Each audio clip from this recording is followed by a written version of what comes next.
And Jared's right. We do need to do something. We do need to make a change.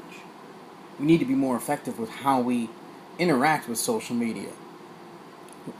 All my guests brought up a great point and bring up great observations. How social media has really changed both good and bad the way we view things.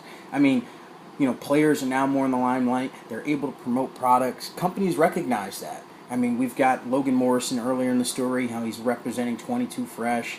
Dwayne Wade's got sponsorships. And these guys use their social media avenues to connect with people. It's a great marketing ploy.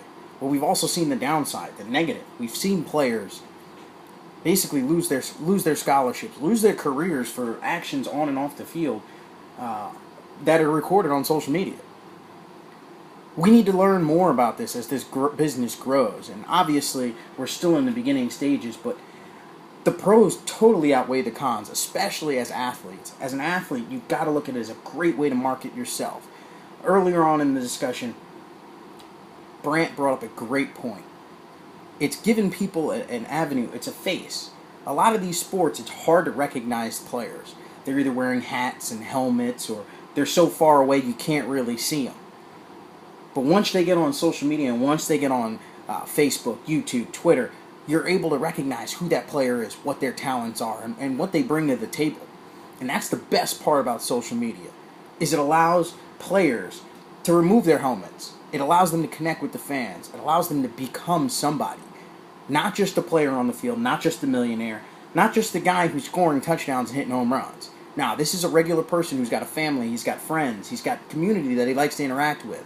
And until we start promoting and pushing the good that they do, some of the negatives, will run rampant on the internet and will block out a lot of the good that's done. Recently, we saw Ray Rice have the same situation. I'm not condoning what he did. What he did was egregious, where he basically physically and verbally abused his to-be wife. But Ray Rice has done a lot of good in the community. But that's not really recognized on social media. So until then, until we learn more about this, until athletes learn to project themselves better, until we start to promote the good of social media, we're going to see a lot of negative, and the negative is going to run.